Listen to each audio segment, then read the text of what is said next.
So, what if you could just build a new world from the ground up? We've managed to get our hands on this incredible collection of documents.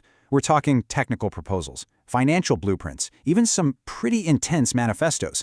On their own, they look like separate pieces of a giant puzzle. But when you start putting them together, a really startling vision starts to emerge. So, let's try to connect the dots. And it seems like it's all leading to this one simple, almost defiant sentence, just tucked away in the source material. Welcome to the fifth world. You know, this one line is our real starting point. It just forces you to ask, what is the fifth world? And how could it have already happened? To figure that out, we've got to follow the breadcrumbs. We're going to start with the foundational blueprints, the plans for energy and abundance. Then, we'll look at how those building blocks are meant to support a brand new global network. From there, well, that's when things get pretty strange, as the vision expands to literally redefine reality itself. And only then can we piece it all together and really understand what this fifth world is supposed to be. All right, let's dive in.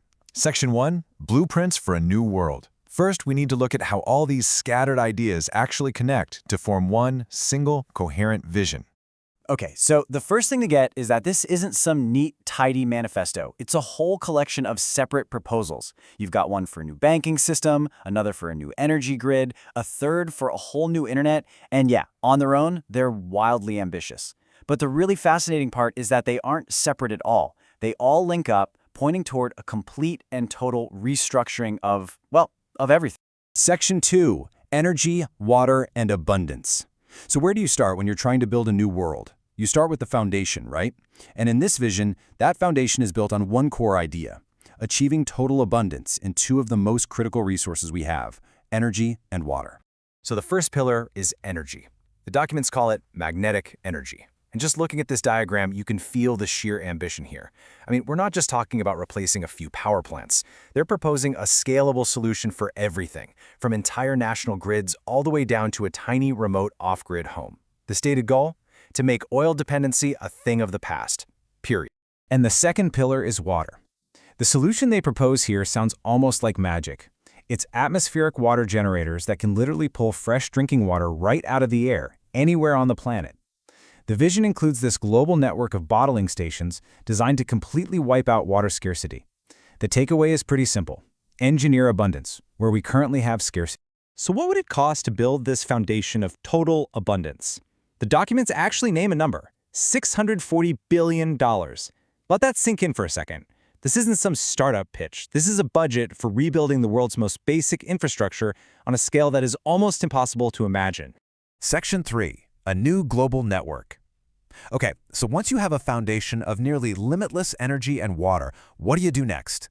You build a new global operating system right on top of it, a complete overhaul of how we handle communication, data, and finance. Now, this slide really shows you the core technological leap they're going for. Look at the left. That's kind of the messy, complicated network architecture we have now. Now, look to the right. The vision is to replace all of that with something called a photonic switch fabric. It's a radically simplified, flat architecture that's designed for near-instantaneous data transfer on a global scale. But why? Why build this whole revolutionary new network? It really comes down to one big idea: to achieve what they call a zero marginal cost society. And it's a pretty profound economic concept. When you've got abundant energy and a frictionless internet, the cost to produce and distribute just one more of something, whether it's a song, a piece of software, even a kilowatt of power, it just plummets to basically zero. This is the economic endgame of the entire vision. An economy like that just can't run on our current financial system. So, of course, the blueprints propose a new one. And what's so fascinating is how it blends the ancient with the super futuristic. As you can see here, it's a hybrid system. It's anchored by physical stuff like gold and silver, but it operates using purely digital ideas like cloud credits and a decentralized star chain bank trust. Section 4, Redefining Reality Itself. Okay, so we've got the physical infrastructure and the global systems. This is where the plan takes a hard turn, from the radical into the truly bizarre.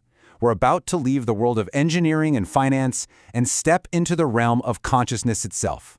It starts with this concept called cymatics, which is the study of visible sound patterns. You can actually see them on this slide. The idea is that different sound frequencies create these unique, really complex geometric shapes. The proposal is to harness this phenomenon as a totally new form of data storage. So instead of ones and zeros on a hard drive, the data is encoded directly into the physical shape of a sound wave. And then they take that idea even further. These 3D sonic images that come from cymatics would actually become a new kind of currency. Each unique sound pattern gets minted as an NFT, a non-fungible token, which turns data and art directly into a tradable non-fiat asset. Your money is literally a frozen piece of sound. And just when you think it cannot possibly get any stranger, you find this. The documents talk about teleporting a person's consciousness into a synthetic dimension. And apparently the inside slang for this procedure is Mugu Gai Pan. I'm not kidding. You can't make this stuff up. The implication here is just staggering. Inside this synthetic reality, human consciousness becomes programmable software. Memories could be deleted, experiences could be altered. The documents actually use the language of data storage. They talk about creating restore points for a person's mind that can be reinstalled at will, just like backing up a hard drive. Section 5. Welcome to the fifth world? Okay, we have all the puzzle pieces now. The physical foundation, the global systems, and this radical redefinition of reality. So let's just step back and look at the final picture. What is the fifth world? This crest, which we found in the documents, seems to symbolize the entire vision. Because this isn't just about building new technology, it's about establishing a new form of sovereign power, an entity that operates above nations, with complete control over its own energy, its own economy, and ultimately, its own version of reality. So this is the roadmap. This is the path to the fifth world. You start with a foundation of physical abundance. You build new global systems on top of that.